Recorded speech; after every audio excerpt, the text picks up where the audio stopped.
Los protagonistas de la noticia en Notimundo.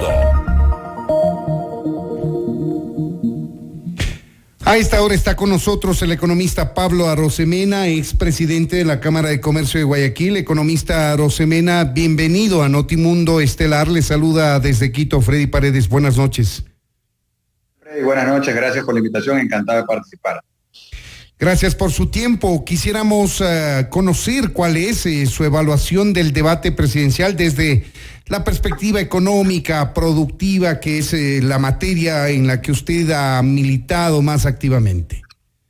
Sí, lo primero, celebrar que se haya realizado el debate. Eso en sí pues implica una ganancia para el país en términos de democracia, y aprovechar la ocasión para recordar que allá por el 2017 la Cámara de Comercio de Guayaquil, la Federación de Cámaras de Comercio de Ecuador, donde están todas las cámaras de comercio, la de Quito, la de Guayaquil y las demás ciudades del país, promovimos el hecho de que el debate debía ser algo obligatorio. Y esto porque tuvimos la experiencia en el 2017 de personajes que no querían debatir. Entonces nos parece importante que se haya celebrado, eso es un logro democrático. En cuanto a los temas que tienen que ver con la actividad productiva, comercial, yo creo que el día de ayer pudimos apreciar un choque nítido de visiones. Hay una visión de Guillermo Lasso, que es una visión de una economía abierta, integrada al mundo, y la visión de Andrés Arauz, que representa una suerte de déjà vu, es decir, algo que ya conocemos, que hemos vivido en los últimos 10 o 14 años, pensando tal vez no en los primeros años del correísmo, donde había mucha plata producto del petróleo, sino tal vez, para que la gente que nos escuche lo recuerde, pensemos que un eventual gobierno de Arauz sería más parecido no a los primeros años del correísmo, sino a los últimos años del correísmo, donde ya no había la plata del petróleo, que es un poco parecido a la situación actual. Entonces, una es una visión de apertura económica, de integrar la economía al mundo con acuerdos de libre comercio, bajar aranceles, bajar impuestos como los impuestos a la salida de divisas, la de Guillermo Lasso, y la otra es una visión, decimos, una suerte de déjà vu económico, algo parecido a lo que ya tuvimos, que quiere entender la economía como un proceso de cerrarse al mundo, de protegerse ante el libre comercio. Entonces son dos visiones completamente distintas. Me parece que Ecuador ya conoce bastante bien la visión del proteccionismo. Algo diferente, algo completamente nuevo, un verdadero cambio implicaría integrarnos al mundo y abaratar el país, porque la gente que nos está escuchando, que nos está viendo, siente que Ecuador es un país muy caro, y la única forma de hacerlo más barato es bajando impuestos y abriendo la economía al mundo con acuerdos de libre comercio. Ahora, lo que pudimos escuchar también es que el señor Arauz ha mutado de su posición inicialmente académica de desdolarizar al país a una posición expresa, lo dijo ahora, que va a defender la dolarización. No lo dijo cómo va a hacerlo, pero en ese sentido coincidió con el señor Guillermo Lasso, que viene diciendo esto como una oferta de campaña de manera reiterada. Sabes que los gringos tienen una expresión que es cualquier cosa que una persona diga tiene que pasar la prueba del pato. Y la prueba del pato es que si tú ves un animalito que tiene un pico que se parece al de un pato, si mueve aletea como un pato, si camina como un pato y si hace cuac, entonces es un pato. Entonces, claramente la propuesta de Andrés Arauz es una propuesta económica que implica en algún momento sacar los dólares de verdad y meter los dólares que no son de verdad. Me refiero a los dólares virtuales, los ecuadólares o como los queramos llamar. Entonces, ellos no lo dicen esto de frente porque saben que esto no cae bien, pero lo que están proponiendo en el fondo, este chiste de le vamos a sacar los dólares del Banco Central para darle dólares virtuales a la gente, son dólares virtuales que uno no es que puede importar con eso, uno no es que puede comprar cosas del exterior con eso, son dólares entre comillas que solamente funcionan en el Ecuador. Eso es una moneda paralela como se lo quiera ver. Entonces, más allá de que en su vida académica él escribió de cómo sacarnos del dólar de forma alegre y que ahora en su vida política no lo quiere decir porque no le conviene, lo cierto es que un gobierno de Andrés Arauz sería un gobierno que le metería un foul a la dolarización que nos pudiera descalabrar. La otra alternativa es no jugar con fuego y fortalecer la dolarización, pero no de palabra, porque todo el mundo puede hablar bonito, sino con acciones. Y la mejor forma de fortalecer la dolarización tiene que ver con confianza, reglas claras y con libre comercio. integrándonos al mundo, bajando aranceles, hacer que el país sea más competitivo. Esa es la forma de verdad para fortalecer la dolarización. Ambos candidatos, economista Arosemena, se pronunciaron cada uno en su momento sobre la decisión de eliminar el impuesto del 2% a las microempresas. ¿Cuán conveniente es esto, especialmente considerando el ámbito de acción suya? Para el país, cuánto menos recaudación para el Estado, cuánto más circulante para las microempresas, quisiéramos entenderlo. Mira, es una buena cosa y buena la pregunta, porque ese es el único tema, Freddy, que los dos candidatos coincidieron. Realmente ese fue el único tema que coincidieron en cuanto a la eliminación de este impuesto a los microemprendedores. Al día de hoy, ese impuesto ha recaudado algo así como 32, 35 millones de dólares. Entonces, digamos que en unos meses un eventual gobierno del uno o del otro, pues lo elimina. Esto sería positivo porque esos recursos que le están extrayendo al microemprendedor se quedarían en la empresa para generar empleo, para sostener la empresa. ¿Cómo funcionan los impuestos a las empresas? Bueno, tú tienes ventas, tienes costos, gastos y la última línea, ¿no? Dicen las cuentas más básicas, la plata que entra, la plata que sale y la plata que queda. Y si es que queda, pues uno paga un impuesto a la renta proporcional. Así es en todas partes del mundo. Pero aquí se inventaron que los emprendedores paguen un 2% de las ventas, es decir, que se puede dar la situación, y obviamente se da pues después de un año de pandemia, donde tú no ganas plata y aún así te toca pagar de las ventas. Entonces una suerte de impuesto pues criminal, porque sin ganar plata te hacen pagar sobre una renta que no has tenido. Entonces una suerte de impuesto anticipo de la renta recargada. Eso es algo que no le hace bien al comercio. En buena hora que se han puesto de acuerdo, pero digamos que es una pequeña cosa, una cosa muy importante, muy buena, que ayuda a los microemprendedores, pero hay más cosas que pueden ayudar a los microemprendedores, como por ejemplo eliminar ahora sí el anticipo del impuesto a la renta, que las inversiones pues las revienta, y que es un impuesto que se lo inventó el MASHI, se lo inventó Rafael Correa, y que este gobierno coqueteó con la idea, lo quiso eliminar, luego el medio lo restituyó, y al día de hoy pues todavía lo tenemos a medias, ese anticipo del impuesto a la renta, que es distinto del impuesto a los microemprendedores, pero que igual les hace mucho daño a las pymes, pequeñas y medianas empresas. Ahora, economista Arosemena, no hubo definiciones más allá en el campo económico, de producción, de empleo. Por ejemplo, nos hubiese gustado saber a los ecuatorianos si los candidatos están de acuerdo con una flexibilización laboral que vienen ustedes, los sectores productivos, demandando, no de ahora, sino de muchos años atrás. ¿Qué va a pasar con el tema del impuesto de salida de divisas, el impuesto... el IVA, mejor dicho, el impuesto al valor agregado, se sube, se baja? ¿Qué va a pasar con el tema del subsidio a los combustibles, que de alguna manera este gobierno ha implementado un mecanismo de desgravación paulatina, pero ese tipo de definiciones no se ofrecieron en el debate? Sí, también parte de este formato un poco extraño, ¿no? que impuso el CNE, que últimamente ha estado pues metiendo la pata en algunas cosas, y este formato pudo haber sido tal vez aún más dinámico y profundizar en ciertos temas. Evidentemente pues en un par de horas no se puede tocar todos los temas, pero tal vez pudo ser mejor. Ahora, habiendo dicho eso, como decíamos hace un rato, celebramos la democracia y qué buena cosa que hoy el debate pues no es una opción, y fíjese que el señor Arauz pues en la primera vuelta esquivó la mayor cantidad de debates, porque hubieron varios debates que se organizaron. Solo asistió al del CNE, que es obligatorio.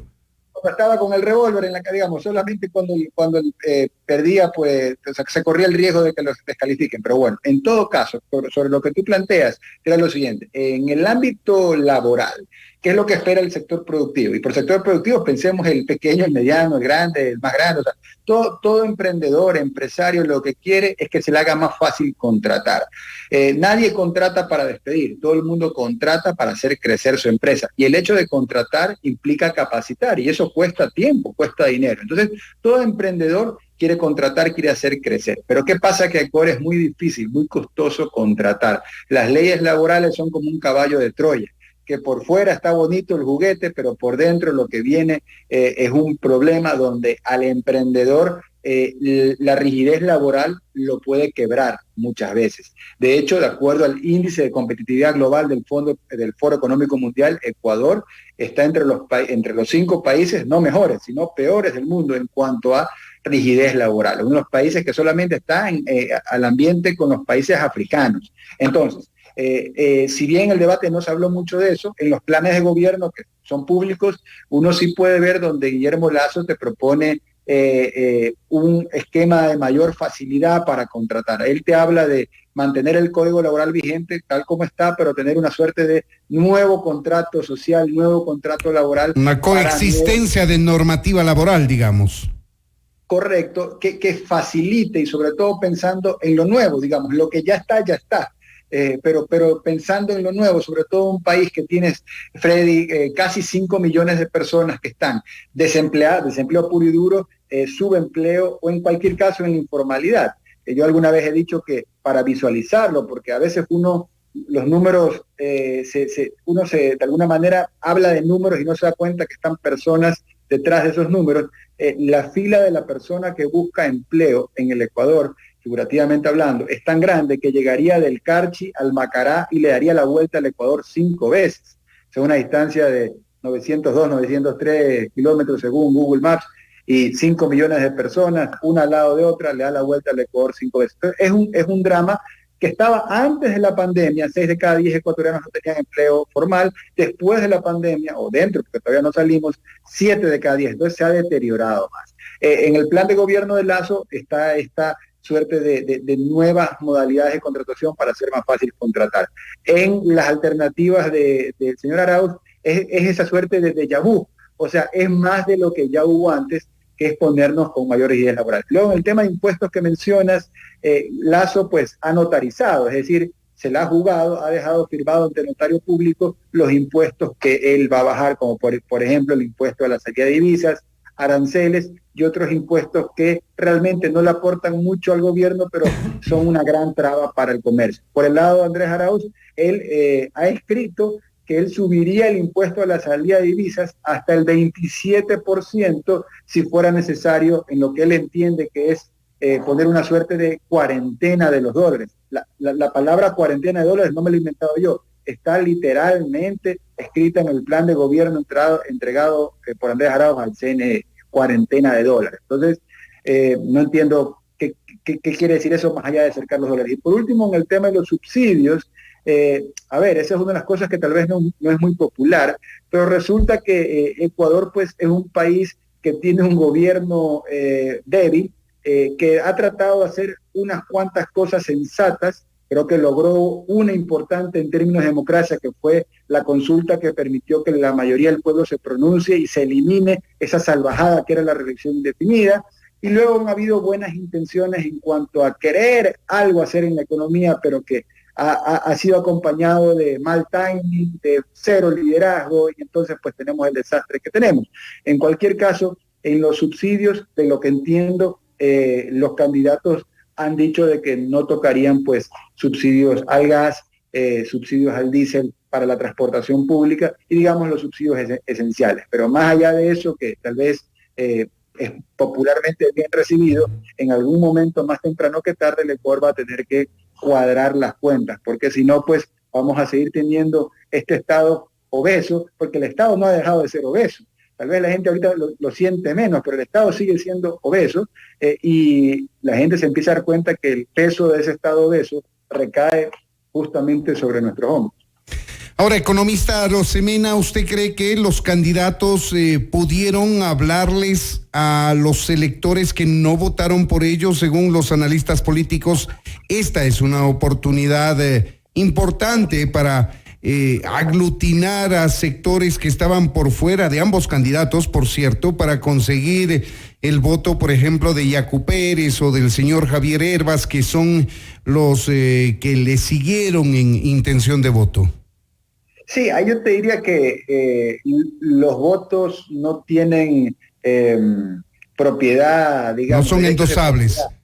Claro, y no tienen derecho de propiedad. Entonces, más que de Yacu o de Hervas, creo que los votos responden a causas, motivaciones, a veces del momento o a veces también causas anheladas y acumuladas por mucho tiempo, pero que en cualquier caso, yendo a lo que tú planteas, yo creo que se hizo un esfuerzo de parte y parte por tratar de hablarle a la mujer ecuatoriana, a los jóvenes, a personas que se pueden identificar con una u otra causa.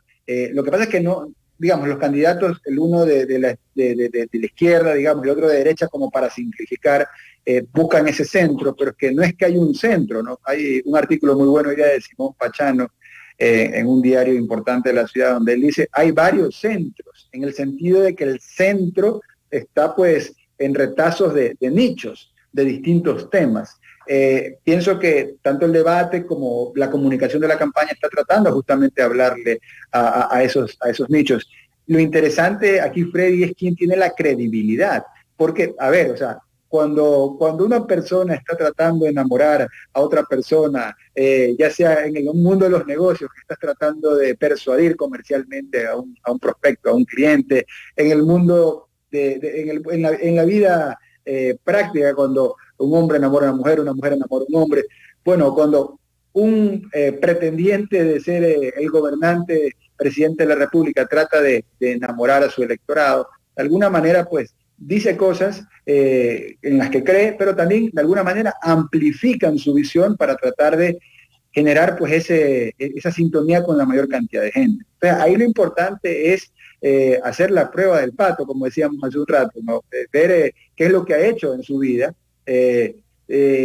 cuál es su trayectoria, cuáles son los resultados que ha entregado, qué credibilidad tiene como una persona que construya puentes, porque hay gente que no tiene capacidad para construir puentes, que lo que le gusta es ponerle dinamita en los puentes. Hay gente que no tiene voz propia y un líder no puede tener jefe, Freddy. Esto es importante decir este concepto, que para mí es el más importante. Un líder tiene que ser autónomo e independiente, se tiene que deber a su pueblo, pero en su pensamiento, no, digamos, eso sería un pecado capital, que un líder tenga pues un amo y señor, que tenga un gerente propietario.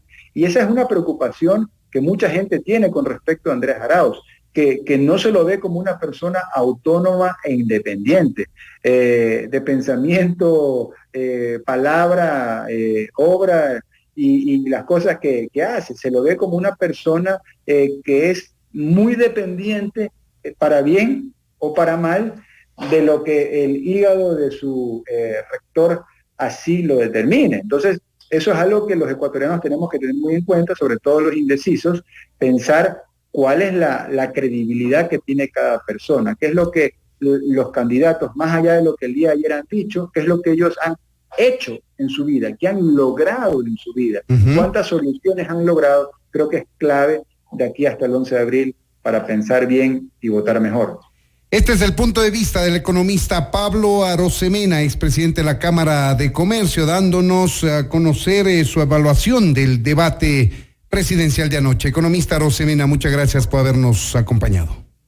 Muchas gracias, Freddy. Un abrazo para ti y para todos los que te siguen. También para usted.